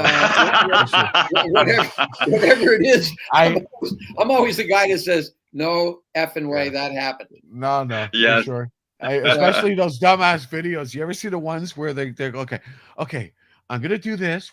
We're gonna put 20 bottles of Coke and some with those things that make the Coke fizz or whatever. Yeah, fizz and blow up and so forth. And they're like, okay, we're gonna do this. We're gonna do this. We're gonna do this. And they got you going for like 20 fucking minutes. Like, do it already. You know? Yeah. Do it. You know? It's like, well, they're just trying to build up the amount of people tuning into the thing. That's their whole point. You know? It's like, in order to monetize it and make some money, they have to listen for a while. They can't go on there for a couple of seconds and move along. No. They have they're to be gonna there drag for something out like register, crazy. You know? I don't bother with any of that. I know. I have so many friends that just watch that stuff left, right, and center, and I have no interest in any of it whatsoever. Zero interest. Listen, I'm 55. You're 74. But if I was 74, I wouldn't be wasting my time with that crap either. Because I have better things to do. Time's too precious, and I'm 73. Thank you. Yeah.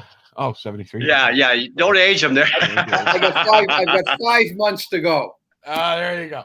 That's it. Yeah, don't. I hate that too. You know, as I pass 50 or whatever, it's just don't rush it. You know, that's it. It will come on its own. Right. That's it. So before we finish tonight, Myles, now that we're kind of March 1st, any plans or anything in the future with regards to you and or April Wine touring, at least this year, or anything coming up that you can share with us? Well, that's a good question to finish with. Yeah, well, if you go on April Wine's website, yes, which I think is aprilwine.com or whatever it is, April Wine's website, it's easy to get there. They list the show dates, and they're coming in all the time. And I think we have 10 shows right now in the books. I won't leave the country right now. I'm even hesitant to leave my home right now. But I was going to ask. That's what. Okay, go ahead. Sorry. Yeah, I was going to ask. Well, COVID is still real, and I'm 74 by then, and I'm a diabetic, and my health is compromised. Blah blah blah blah blah. So I have to be very careful. But I'm not traveling outside of Canada. I've said no to that. But we will have some shows, and right now it's at least 10. That could easily be 20. And my solo act is also now going into Ontario. I probably got about 20 shows with my solo trio act with Jim Henman and Bruce Dixon. So.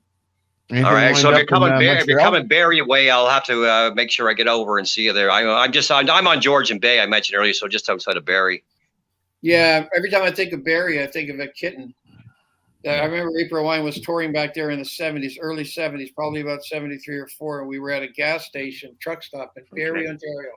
I'll never forget it. And this little kitten, the little kitten was wandering around, so we picked this little thing up. There was nobody that would claim it, and we brought it home, and her name was we named her Mona, and then she had kittens, and the kittens went to everybody in the band, and her life that went on, and it's like they had kittens, and they were all started in Barrie in a truck stop. So wow, you know who would really want one of those cats? Rob Halford. This guy is a cat fanatic, let me tell you.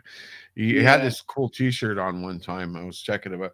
He had this t-shirt on and it had a cat. It was a cartoon. And he had 2 guns in his hand. Like this says, "Pew pew, motherfucker." I thought it was hilarious. I said, "Rob, you gotta find me that shirt. It's so cool." But just for the record, I'm not a cat guy. I've just told you a cat story. I'm not really a cat guy. Okay. It's funny you say that. Neither am I. I'm a dog guy. Other than cat's claw, right, Myles? Yeah, exotic cats claw. Yeah, but yeah, golden retrievers. That's my. Screw your furniture up. Yeah, that's it. Hey, so really quick before I do say goodnight to you and thank you, Myles. We'll have to get out golfing. I still have my clubs here, so maybe we can get out golfing one day. You never know. Yeah, that would be nice. Yeah, that would be nice. Any kind of a fundraiser or something. Real pleasure. You've definitely taken us into overtime. You can tell that you have still been, no matter what, grounded and Canadian all these years, Myles. And as I said, look, we don't blow smoke up anybody's ass, so it's really is truly nice that you would take the time. We are definitely in support of a lot of these musicians. Thanks a lot, eh? Yeah. So thanks a lot, Myles. Be well, stay safe, and to your lady friend wife, I would say miigwech, which you may know means thank you. Yeah. Or it also means ona, which means thank you. Goodbye. All right, guys, you take care of yourselves, and hopefully we'll see you for real somewhere down the road. Yeah, that's it. Definitely. Hey, one last question, Myles. Any of those dates in Montreal? No, not yet. Nothing lined up? Not yet? Well, hopefully we'll see you here sometime soon. Yeah, love to see you live again. Yeah. All right, Myles. I thank you very much for coming by Indie Scene. We'd love to have you back on anytime you're ready. You got some stuff coming up when that album comes out. We'd love to see you. Till then, thank you very much. Tell me, how do we end this? Any way you want. I'm not a technical guy. I got two tracks here. Okay, I'm going to let you choose which one. One of them you said was your favorite, which was Roller, which is filmed in one Montreal. Of my favorites. One of my favorites. Yeah. Yeah, Montreal. And then the other one, I think, is from 2010. Here, I'll just give you a quick sample.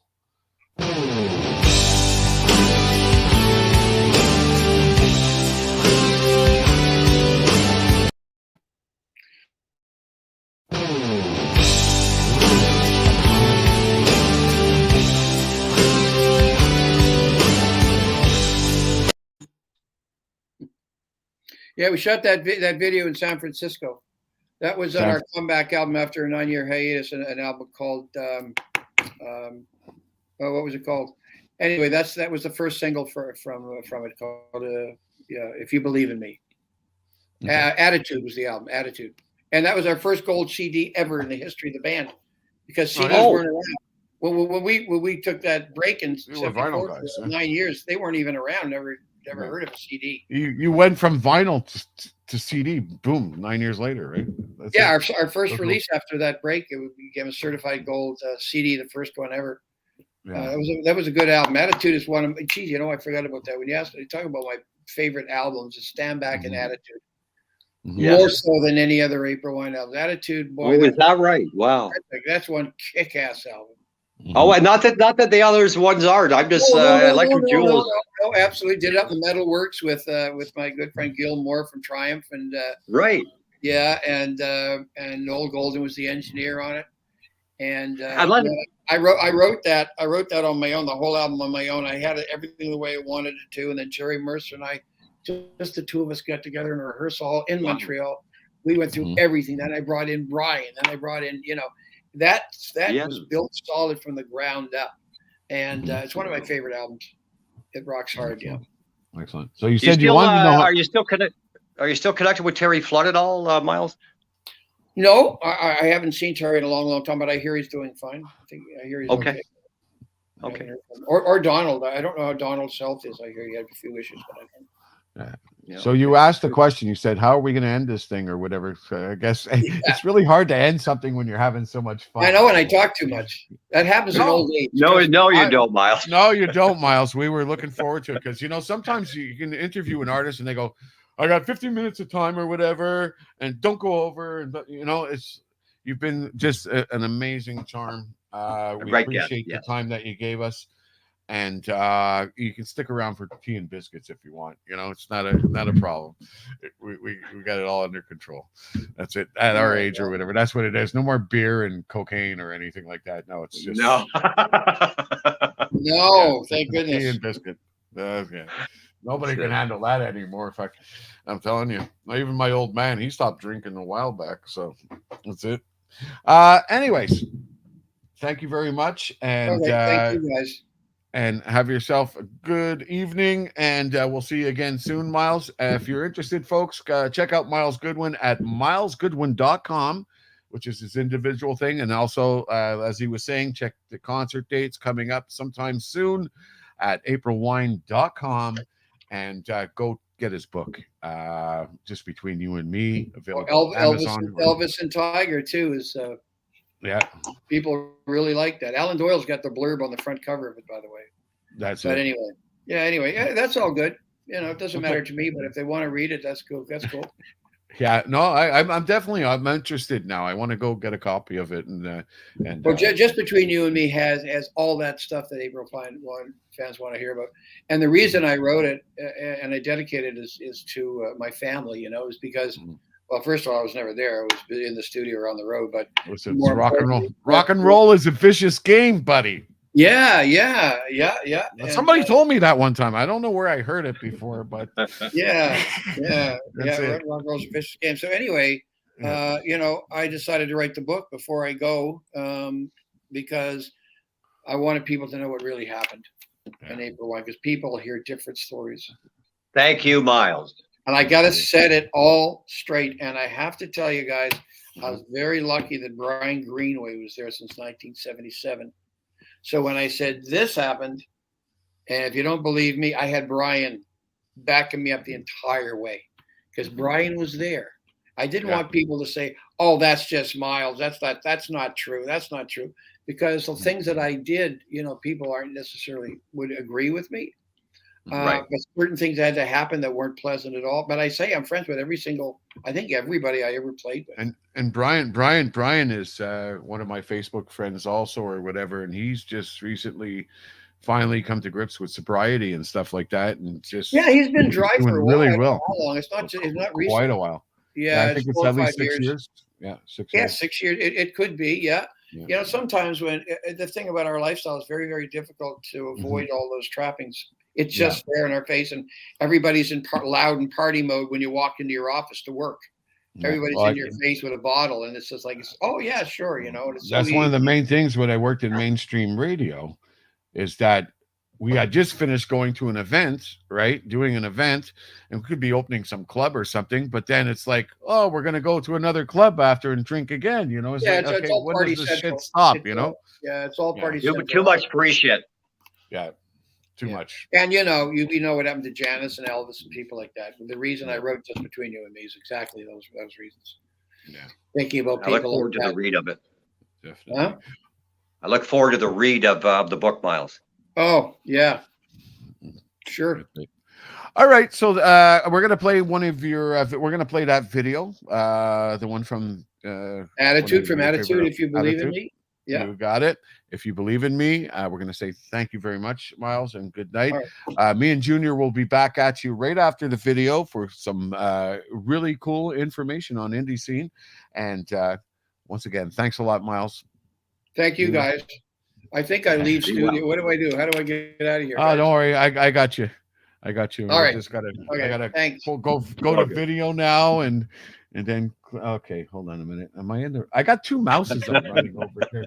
This is crazy. Well, in rock and roll, we don't call it a mouse, we call it a rat. There you go. We have two rats. Yeah. All right, here we go.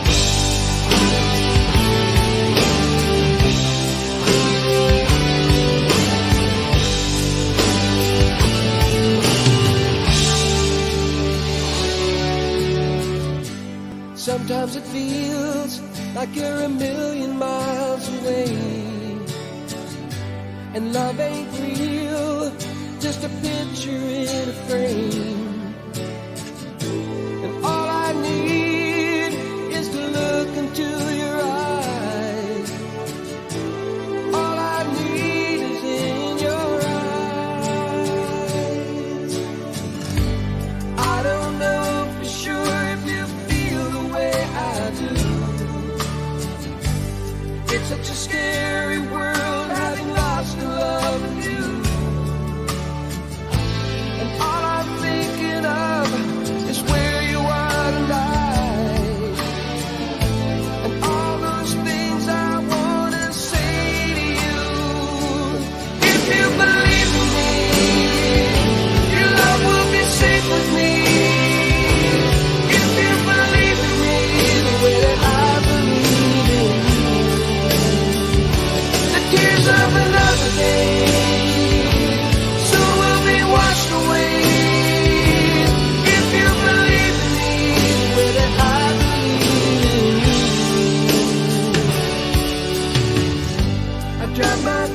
sometimes when I'm running from the pain.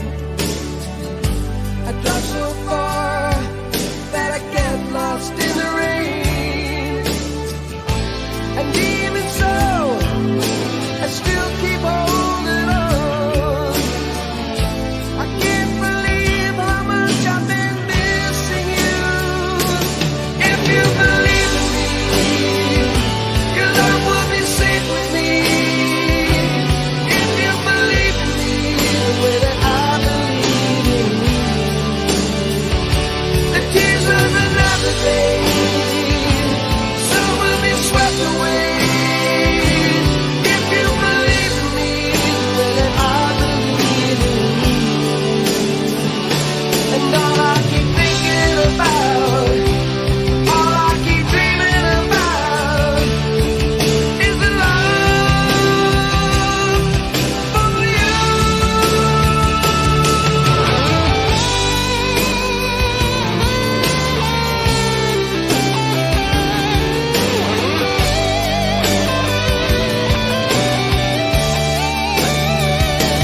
All I keep thinking about, all I keep thinking about, all I keep dreaming about, all I keep dreaming about, is the love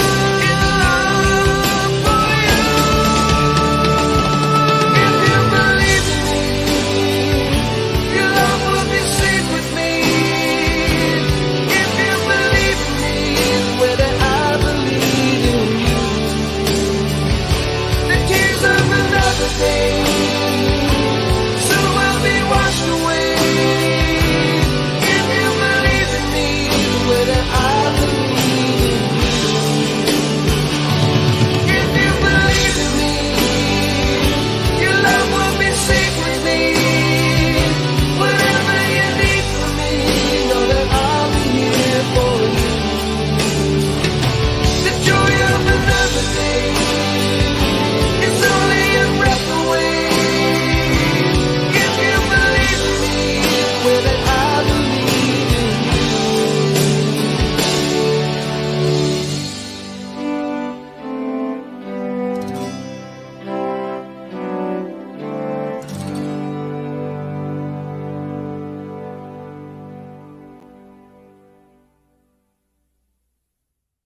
I tell you what. You have I it. tell you what. Is that not? Listen, so modest, man. Listen, the brilliance of the songs, man. They're just so. It's not like a track that you just play. It's a hit, and then oh, maybe several years later, oh, I remember that track or whatever. Yes. This song, all of his songs that he's written, April Wine, and so on, they just captivate you. It's like they're relevant. We were talking about relevance and stuff. They're Yes. still relevant today. It might have been Oh, written 10, 20 years ago, but it's still relevant today, and it still touches someone out there, I guess maybe because of so much of it, Bling, that we forget that some of them were actually in movies as well because of that, and that's why I asked that. I mean, so impactful. I don't know if some of the artists that we all know and we talk to that they really come to any kind of or do they a realization about how well that friggin' song was written. I mean, you talked about back in trying to ask the girls to dance songs and whatnot. Yeah. It's incredible. I wasn't lying. I mean, seriously, I'm sure many people out there who are watching the show, when we talked about You Won't Dance With Me, that was written when he was very young. And but yet this was the high school dance, the song that you would dance to with that girl or whatever, even if you couldn't dance, Kim Mitchell spoke about it in Patio Lanterns and stuff, or Tom Petty when he was talking about, you'll be the girl in at the high school dance. I'll be the guy in the corduroy pants, It was that song, man. April Wine was that song was the, definitely the epitome of high school dances back in the 70s. and 80s and stuff, even. Plus, I guess it was for like I've talked a bit. You and I have talked privately, but I've talked a bit on my show, and the Made in Canada show, that you forget about. Truly, I mean, Bling, like how well the production was done, and these longer guitar solos and whatnot was unheard of until that FM came into play and so on. I mean, it remains. You're right, very relevant to this day, as far as I'm concerned. Yeah, thank God we have music like that around, And it was funny. Recently, we had on Cooper Talk on IndieRockRadio.ca. We had Daryl McDaniels from Run DMC, and believe it or not, totally shocking. You're saying, okay, this is like when you talk about hip hop back in the day, you would think, Grandmaster Flash, and you would think of Run DMC. You know what I mean? Comes to name. Boom. Yeah. But believe it or not, Daryl was saying his influences were rock. Folk music and so on and whatever. And a lot of the rap music comes from sampling different styles of music and so on. And it's just, it's incredible to, be a part of how that. Great. And holy shit, Bling, we may have actually brought something out about, as I said, I never could have even dreamt that he was going to be telling us about New April wine music. I mean, holy shit. I have to be honest. When I spoke to him earlier, when I was booking the interview with Myles or whatever, he had already spilled it out to me. And you didn't tell me. I kept it a secret. I was under muzzles, muzzles of ghosts. Yeah, but it's about the listening audience that's listening in anyway. It's not about fucking Bling or Junior. So I'm glad that that was disclosed. I mean, that's great, no matter how it comes out and so on. I didn't sign anything, but I had to keep it a secret or whatever, and I wanted Myles to bring it out, which is cool. I love the excitement on your face when you found out. I'm looking forward to it too, and another cool album, because like you were saying, after 9 years of hiatus, just look at the video we just watched or whatever. That is just incredible that he came out with such a very memorable song like that. And you see how his face lit up when he was talking about that's my second favorite album of all time that was underrated. Exactly. So which is really cool. And love to have Myles back on the show sometime soon in the near future. Now, while we're talking about the show, for all you folks out there who are fans of indie scene and stuff, as you know, I've been hosting this thing for 35 years and started off in just a half an hour back in the day in a community radio station, trying to get all the great artists. You're that old, Blake? You're that old? You didn't tell me. You didn't tell me. I'm that old. So 35 years ago, I started Indie Scene. It's seen many different co-hosts, and I want to thank you for coming aboard and becoming the newest member to the Indie Scene family, co-hosting the show. I mean, you and me, when we get talking about music, that shit can go for hours or whatever. And we're just two old school DJs who have been through the mud and the blood. And what we're doing now here with this media and also on the station and everything, is just pretty much passion and love for the music, as we were talking about earlier.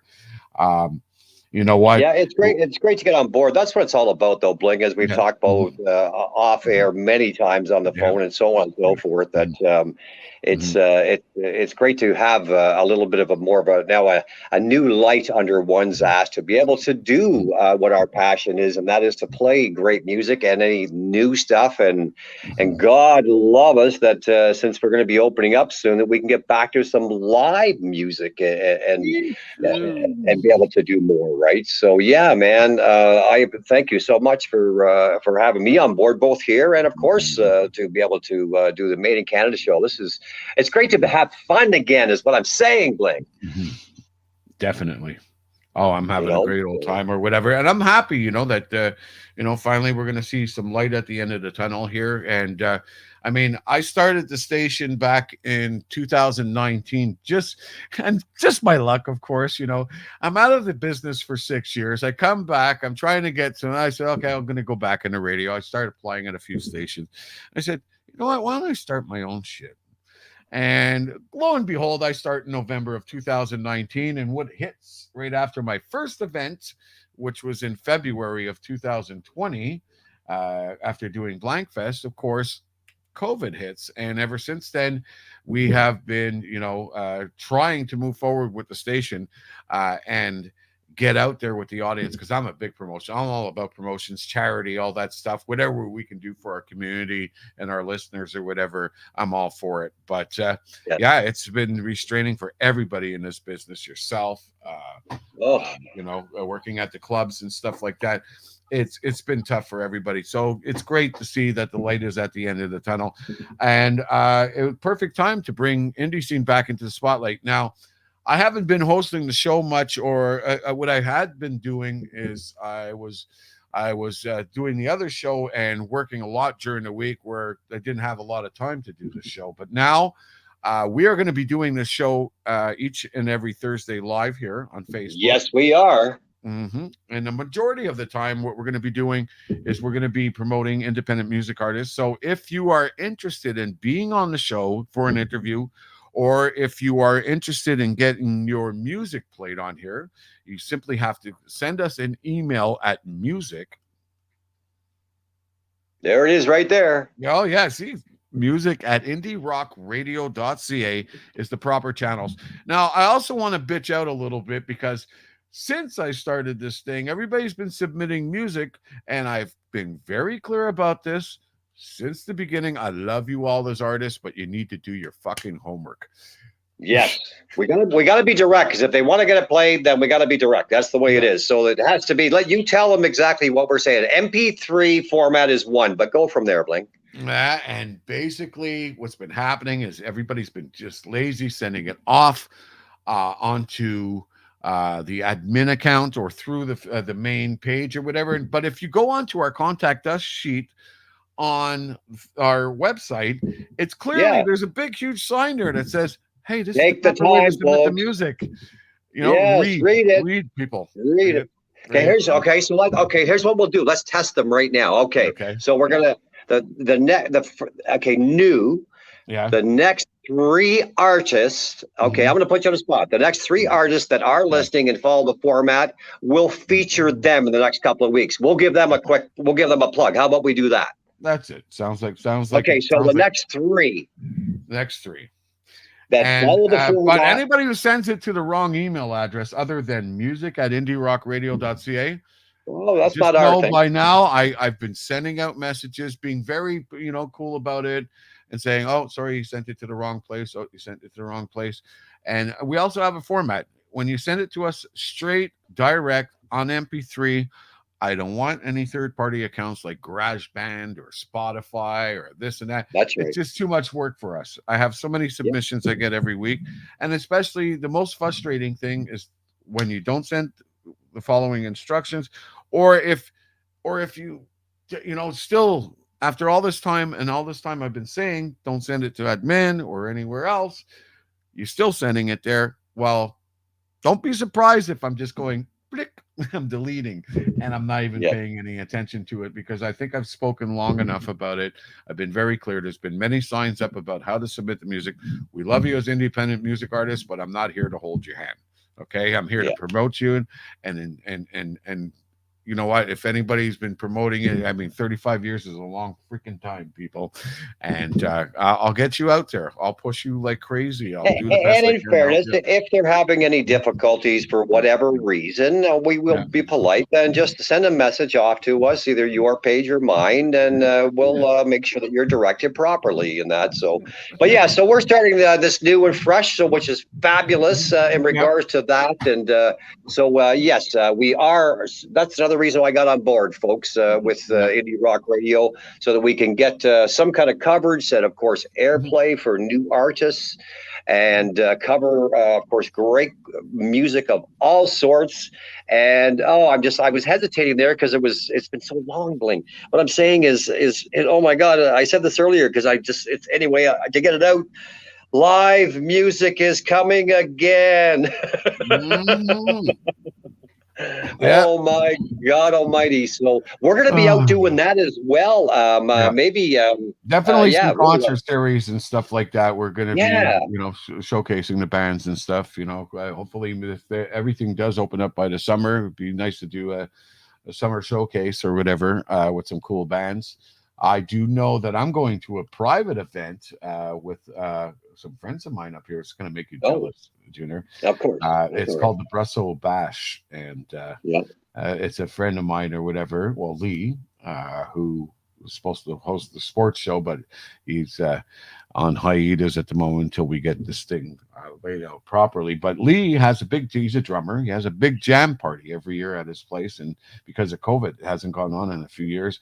So pretty much every musician from around Montreal in the area all go to this bash, and they pop tents and stuff. And they have like this, it's outdoors in his house. He's in Warren Heights, and they got like a little wooden stage they built or whatever, and everybody just brings their instruments and jam. So wait a minute. Are you telling your co-host that I don't get a fucking invitation to this show? I'd have to check with Lee. I'd have to check with Lee, and you got to make sure maybe you can get a media pass. You got to make sure that you get your Honda across the border, and it's all it's all good. But yeah, I'll try to see if I can get you like a press pass or something at least, and of course, I'm only kidding. It's funny that you would mention that, because I said to you before that I'd been doing this same kind of deal for this private thing up my way on Georgian Bay for about 15 years and whatnot. The people have since sold the property, unfortunately, but one of the guys that you would know of, Derek, on the Hikadelic show, we're talking about doing something there. Either way, private, it's nice just to know that something that God Almighty, we can get out and hear. Oh, geez, it's just so weird. Can I even say it again? Isn't this strange, Bling? Anyway, live music again, and people did a festival last year as an example. I mentioned to you up my way. And we were allowed at the time, the rules were kind of changing as well. Anyway, 6,000 were allowed, and it ended up being 3,000. But anyway, so as the host, in saying what I'm talking about in the shutdown everywhere, so what I did was when I went out and did my first intro, I looked out, and as weird as this is going to sound, you'll get what I'm saying. And it was people. You put that picture actually on our wall of the radio station anyway. So what I said was, guys, folks, is it ever good to see you? I mean, for real, Bling, eh? To actually finally see all the people out again, like we have been in this lockdown. So yeah, that's I look so forward to, whether it be private or whatever. Oh my gosh Almighty, it's been a tight one since 2019, my friend. Eh? I might have to have real sex now.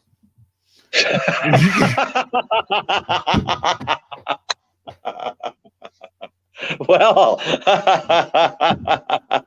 without having to worry about getting the virus. Oh, sorry, I had to use that, right? That's good. Yeah. So much. Isn't that something? Anyways. So yeah, this has been great, man. So yeah, that's what we're going to be doing, folks. So we're going to go pretty much what were we saying? We're going to go an hour on these nights there. A little bit more than an hour. It's going to be we're going to be whatever we're doing here on Thursday night. If you miss it, you're going to be able to catch it on the station itself. That's Sunday right. Yeah, from 6 to 9. Okay, on Perfect. Sunday nights, just after Cooper Talk and in between Cooper Talk and the Valley. That's for those that don't want to look at our pretty faces. They just have to listen to it. Yeah. Anyways, so just to let you know, folks, the Valley is going to be changing its time slot tomorrow, just for a very brief time or whatever. We're going to be broadcasting, I think, from 1 p.m. instead. But if all goes well, because we're trying to separate a little bit some of the shows and do some changing around and stuff like that. But if all goes well or whatever, you should see the Valley back in its original space. We're only doing this temporarily, just doing a test to check out some statistics. And that's it. So make sure you tune into that tomorrow, and also tune into Junior's Made in Canada show tomorrow. What do we got lined up for your show next tomorrow night? Oh yeah, shit! I just realized tomorrow's Friday, right? Yeah, that's right. I knew that. Actually, what I'm doing is something which is you asked me this the other day about how much I'm loving working at indie rock radio in the format of being able to kind of do some things. So in my travels, we've talked, people in general. So I had discovered more than anything in all this classic rock talk, songs that we've heard so much of. But yet, commercial radio doesn't give them the chance to play what we call Bling the side Bs. So tomorrow night, I'm gonna plug just a few for now until we do kind of a special feature. So, talking about that, and of course, I always people get a kick out of what I call my useless trivia shit for tomorrow night about information that's going on in the world and whatnot. So that's going to be fun. As usual, I always have fun Friday night. And you hang on, you're gonna did Myles, because by the way, I must apologize to our audience. I live in Georgian Bay area, and we had a really wicked windstorm, so that's why this glitch of my computer this evening. So outside of all that, did you mention, or did Myles pick the actual LP that you're featuring Saturday nights, Bling? No, not really. But did he actually pick that? I guess we'll have to go with the ever so popular one that he spoke about, which slips Stand my name Back. on. Huh? Stand Back. Yeah, Stand Back is the name of the album. I guess we'll go with that one on Saturday night, and that will be our Spotlight Classic Rock album. And that's the one, I believe, off the top of my head, with the cannon on it. You know it. You know which way. Oh, yeah. Kind of like yeah. Who else has a cannon on their album? Oh, it'll be AC/DC. There we go. Yep. Anyway, we're gonna play cannon for some reason. For those about to rock, we salute you. Yeah, the cannon on the front cover. Yeah. So before we say goodnight as well, we want to remind the folks that they are in the works, because I've had some people ask. So we're going to have both aspects in regards to those that want to, and we love you guys in regards to supporting us with swag. We are not making tons of money off of what we do, so it helps us pay for keeping us afloat for all you guys. So we have new T-shirts in the makes. So we're going to have them for the Indie Rock Radio, and maybe they might love us enough that we'll even one day soon get some Bling and Junior shirts that we'll give away here. There you go. It's it. Hey, and I'll make sure that my picture on there is just after I finish eating paint. Okay. People ask me. I only want to get on. How did you become a DJ? It was from swallowing lead-based paint. Yes.